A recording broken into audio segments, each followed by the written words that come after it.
Bueno, a situación das augas nos ríos de Galicia é claramente peor que fai uns anos e probablemente vai empeorando ao longo dos anos, non? Cada vez somos unha sociedade que xeramos máis cantidade de desperdicio e temos menos cuidado e vivimos máis de espaldas aos nosos ríos, polo tanto, tampouco non hai unha conciencia social que faga que as administracións que se encargan do cuidado dos ríos melloren esa situación, non? Entonces, a día de hoxe somos o país dos 1000 ríos, pero témolos todos moi maltratados. A contaminación, os nosos ríos fundamentalmente teñen varios focos de contaminación. Hai a contaminación urbana, que é aquela que procede dos núcleos de poboación das grandes cidades, que verten as súas augas residuais aos ríos, fan a captación de auga limpa e despois a devolven sucia. Hai unha parte de vertido industrial, que é un vertido que non está todo controlado que debería, e hai outra parte, Galicia é unha comunidade onde a ganadería ten un peso importante, entón hai outra parte importante de contaminación que procede dos vertidos das granxas. E esos son, poderíamos decir, as tres focos fundamentais de vertido aos ríos. Dentro de todos os usuarios que teñen os ríos, pois hai unha parte moi importante e posiblemente sea a parte que ten un uso máis ancestral, que son os pescadores. É dicir, os pescadores son os primeiros usuarios dos ríos. Na sociedade moderna, pois o pescador sigue mantendo un uso importante do río, baseándose na pesca. Evidentemente, se non hai augas limpas, se non hai ríos sanos, non hai pesca. Entón, as sociedades de pescadores involúcranse moito en intentar cuidar o campo de xogo, non? O campo de xogo é o río. Por lo tanto, hai moitas sociedades de pescadores. As sociedades de pescadores en Galicia son pequenas, somos un país de minifundio e aí se nota tamén. Entón, somos moitas sociedades con poucos pescadores. As sociedades poden estar entre os 100 e os 300 pescadores. E, evidentemente, como hai moita carencia, unha parte importante dos esforzos das sociedades de pesca pois destínanse ao cuidado do río. Bueno, evidentemente, se os pescadores se involucran tanto no cuidado dos ríos é porque hai unha deficiencia na parte administrativa que debería ser a encargada de que eso estivera en outras condicións. Augas de Galicia, que é o máximo órgano responsable na Policía de Augas, non? Que é o responsable de manter e cuidar tanto a calidade como o medio ambiente que rodea os ríos, pois evidentemente leva moitos anos cunha deixadez de funcións considerable.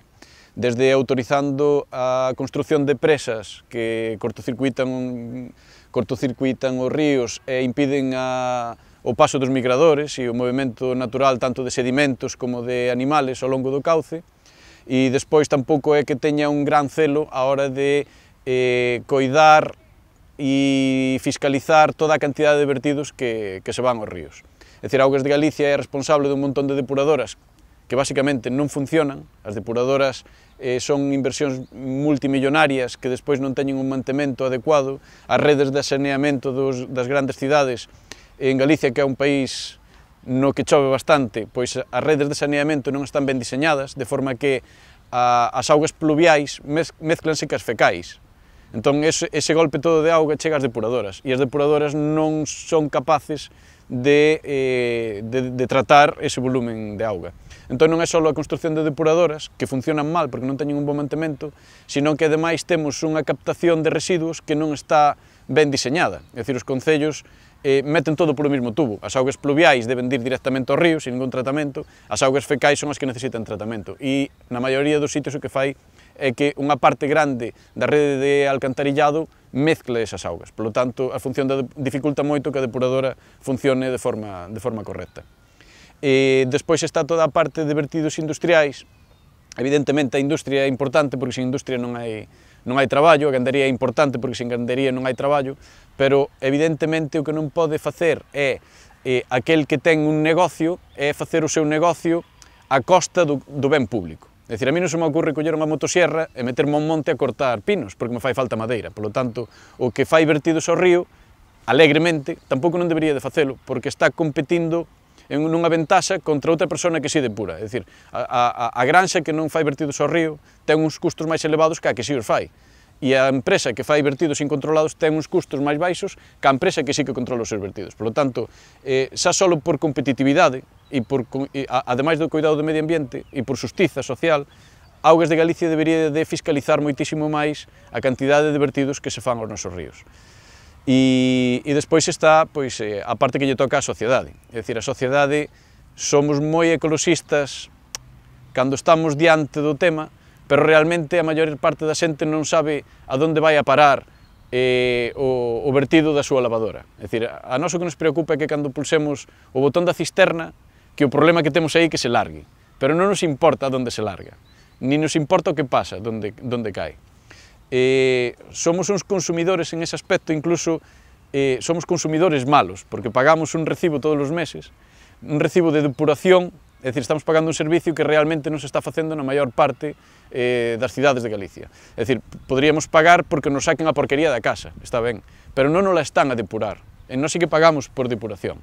Por lo tanto, somos malos cidadáns ecoloxistas e somos incluso malos consumidores. É dicir, necesitaríase que a sociedade en xeral se preocupara moito máis sobre como se xestionan os seus residuos para que a parte política que xestiona esa parte se involucre un pouco máis nesa xestión. É o de sempre, se os votantes non nos preocupamos de que é o que pasa con os nosos residuos, o político que goberna esos residuos pois tampouco non ten un gran problema en interesarse por eles. Os cidadáns, pois, o que debemos é involucrarnos pois moito máis no cuidado do medio ambiente, pero non no cuidado de Facebook ou de Twitter ou de tal. Debemos enfocarnos un pouco máis en ir realmente ao río e ver cales son os problemas que teñen os ríos e demandar solucións contra eses problemas que teñen os ríos. Hai un caso moi chamativo e aí estamos un pouco, ás veces, os pescadores, que a par dos ecoloxistas posiblemente seamos os que mellor coñecemos os efectos que teñen os vertidos nos ríos. No Eume fai 5 ou 6 anos houve un vertido que matou toda a vida do río, matou todos os peixes. Un vertido dunhas carreteras que quedaron á vista terras moi ácidas, a chuvia levou esas terras foron parar ao río, baixaron o nivel de pH das augas, entón morreron todos os peixes. Que pasa? Que eso pasa nas fragas naturais, no Parque Natural das Fragas do Eume, unha zona moi concurrida por moita xente. A xente pasa por ali e ve un río que leva auga, e un entorno moi bonito, pero o río vai morto. Entón, realmente, ás veces, os problemas do río non os coñece a sociedade ao gordo, senón que os coñece quen realmente está nos ríos, pescadores, porque lles interesa a pesca, e os ecoloxistas ou a gardería, é dicir, outra xente que coñece de primeira man os problemas que hai no río. Pero a xente, aqueles visitantes todos das Fragas do Eume, non se enteraban do que estaba pasando no río, porque eles vían unha corriente de auga, pero unha corriente de auga sin vida non é un río, non deixa de ser unha corriente de auga. Entón, fai falta esa conciencia ambiental que debería de ter toda a sociedade e que toda a sociedade vivimos un pouquiño de espaldas ao río. Acordámonos do río, por exemplo, este ano, cando houve unha sequía enorme, entón acordámonos dos ríos. Ai, que secos van, ai, que non sei que, pero tampouco non facemos un uso racional da auga no día a día. É dicir, como se agora xa choveu, xa non temos que acordarnos de abrir un pouquiño menos a billa, de encher menos a piscina, de saber a onde van os nosos vertidos, porque os vertidos de Santiago van ao Sar, por exemplo, pero o Sar pasa por Padrón, e o Sar volve a pasar e desemboca no Ulla, e o Ulla vai a desembocar a onde se dan as ameixas, a Carril. Entón, nós mesmos despois vamos a comer esas ameixas. Entón, isto é un círculo un pouco lamentable, non?